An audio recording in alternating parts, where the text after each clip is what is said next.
बिस्मिल्लाहिर्रहमानिर्रहीम। अस्सलाम वालेकुम students, welcome back to my channel educational tips. कैसे हैं आप सब? उम्मीद करती हूँ सब बच्चे बिल्कुल ठीक ठाक होंगे। स्टूडेंट्स, आज जी हम पढ़ने जा रहे हैं unit number 14 space and satellite. और आज हम शुरू करेंगे एक नया यूनिट और यह है जी पेज नंबर 134। आप लोग अपना पेज नंबर 134 और 135 ओपन कर लीजिए। आज हम ये दोनों पेज पढ़ेंगे।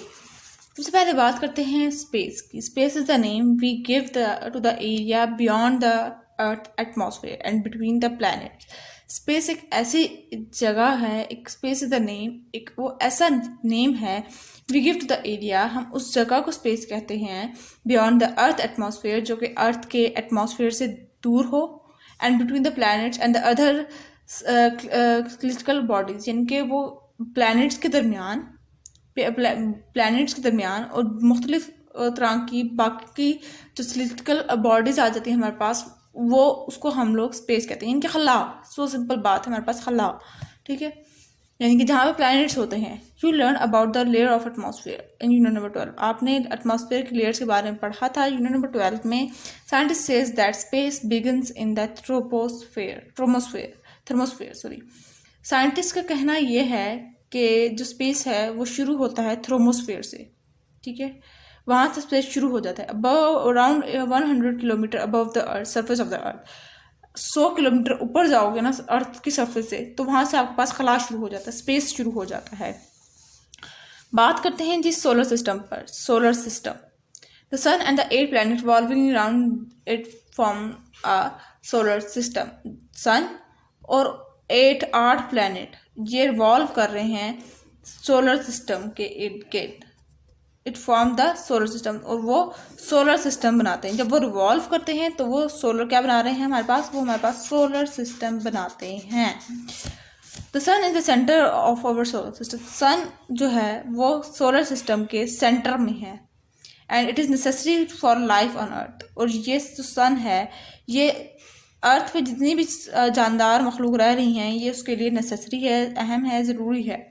Solar energy from the sun provide the earth with both heat and light. अब जो सोलर एनर्जी है जो सन की है, वो अर्थ को क्या प्रोवाइड कर रही है, किसी वजह से तो वो नेसेसरी है, और वो क्या प्रोवाइड कर रही है, वो हम अब हमें जो अर्थ पे जितनी भी जानदार चीज़ें रह रही हैं उन्हें क्या प्रोवाइड करती है, उन्हें गर्माहिश प्रोवाइड कर रही है, उन्हें लाइट प्रोवाइड कर रही है, इनके दिन के टाइम रोशनी, और साथ साथ हीट, गर्माइश। The sun is the brightest star. Sun जो है एक स्टार है, ब्राइट स्टार, रोशन वाला star. Like the earth and the moon, जिस तरह से सूरज है या जिस तरह से अर्थ है, यानी कि हमारी ज़मीन है, और जो मून है, the sun is sphere shape.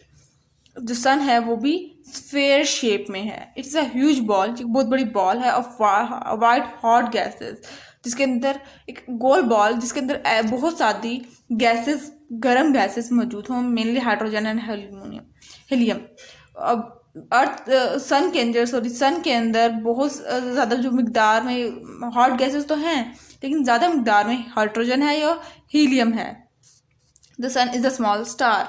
सन है वो छोटा स्टार है, बट इट लुक्स बिगर, लेकिन वो बड़ा नज़र आता है देन द अदर स्टार, बाकी स्टारों की निस्बत वो बड़ा नज़र आता है, because it is much near to us. क्यों वो बड़ा नज़र आ रहा है? क्योंकि ये हमारे बहुत ज़्यादा क्लोज है। It is about 150 million kilometre away from the earth. Sun है वो 150 मिलियन किलोमीटर अर्थ से दूर है। The sun is much bigger than the planets. Sun जो है वो काफ़ी बड़ा है, अगर प्लैनेट्स की निस्बतन बात की जाए तो काफ़ी बड़ा है sun. It is has a diameter of 1392,000 kilometre. उसका जो डायमीटर है वो सिर्फ इतना है। Compare this to the diameter of the planets. अब आप इसको प्लैनेट्स के डायमीटर से कंपेयर करेंगे तो the sun is equal in volume of the millions earth. जो सन जो है वो फिर बनता है वॉल्यूम, अगर काफ़ी ज़्यादा to the million of earth के वॉल्यूम के इक्वल है, इतना बड़ा है सन। उसके बाद आ जाते हैं नेक्स्ट पेज पर। The moon is a bit more than 1/4 of the size of earth. अगर हम मून की बात करें तो उसका 1/4 साइज अर्थ के इक्वल है। The planet are at different distance from the sun. Planets जो हैं, सारे जितने भी प्लैनेट्स हैं वो मुख्तलिफ तरह के डिस्टेंस से हैं सन से। किसी कोई बहुत ज़्यादा दूर है, कोई ज़्यादा करीब है। The table gives information about the planet. अब ये जो टेबल है वो ये आपको प्लैनेट्स के बारे में इंफॉर्मेशन देगा can you tell which is the farthest from the sun? अब क्या बता सकते हैं कि कौन सबसे दूर है सन से? सबसे पहले आ जाते हैं मरकरी, जो सबसे सन से बहुत ज़्यादा क्लोज है सन से। इसका डायमीटर है 4878 किलोमीटर, और distance from the sun in million of kilometre, distance कितना है सन से 57.9, और रोटेशन ऑन एक्सिस उसका 58.6 डेज। अपने एक्सिस पर रोटेट करने के लिए उसको 58.6 डेज चाहिए। रेवोल्यूशन ऑर्बिट अराउंड द सन, और सन के इर्द गिर्द राउंड करने के लिए 88 डेज चाहिए। स्पीड इन किलोमीटर पर सेकेंड 48 स्पीड है इसकी, ठीक है। उसके बाद फिर वेनस है, इसका डायमीटर हमारे पास 12,104, और डिस्टेंस है इसका सन से 108.2, और फिर रोटेशन ऑन एक्सेस है इसके 243 डेज, और फिर रेवोल्यूशन इसकी है 225 डेज ऑर्बिट अराउंड द सन, ठीक है। और फिर स्पीड है इसकी 35। इसी तरह से करके सारे के सारे प्लैनेट्स हैं। और जो अब क्वेश्चन क्या था हमारे पास, can you tell which is the farthest from the sun? आप बता सकते हैं कौन सा प्लैनेट सबसे ज़्यादा दूर है, तो वो है नेपच्यून, ठीक है।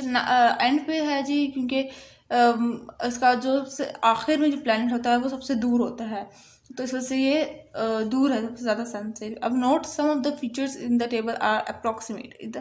तो टेबल में कुछ फीचर्स हैं, कुछ चीज़ें जो लिखी हुई हैं अप्रॉक्सीमेटली है, कंफर्म नहीं है, ठीक है। तो ये था छोटा सा लेक्चर। अब डिड यू नो भी पढ़ लेते हैं हम लोग। The pull of the sun's gravity is so strong. Sun's की जो ग्रेविटी है, पुलिंग ग्रेविटी है, बहुत स्ट्रॉन्ग है। That is keeps all the planets orbiting around it. यही पुलिंग ग्रेविटी इतनी तेज, इतनी ज़्यादा है, बहुत स्ट्रॉन्ग है, जिसकी वजह से सारे प्लैनेट्स उसके इर्द गिर्द ऑर्बिट कर रहे हैं, चक्कर लगा रहे हैं। They never move away from the path. अब हर प्लैनेट अपनी जगह से कभी भी हटा नहीं है, ठीक है। क्यों? क्योंकि सन्स की ग्रेविटी की वजह से। तो ये था आज का लेक्चर। आई होप सो आपको समझ आ गया होगा। अगर आज का लेक्चर आप लोगों को समझ आ गया है तो मेरे चैनल को सब्सक्राइब कर दीजिएगा, वीडियोस को लाइक कर दीजिएगा, और साथ ही साथ बेल आइकन को प्रेस करना मत भूलिएगा। इससे जी मेरी आने वाली हर लेटेस्ट अपडेट सबसे पहले आप तक पहुंचेगी। मिलती हूँ किसी और वीडियो में। दुआ में याद रखिएगा। अल्लाह हाफिज़।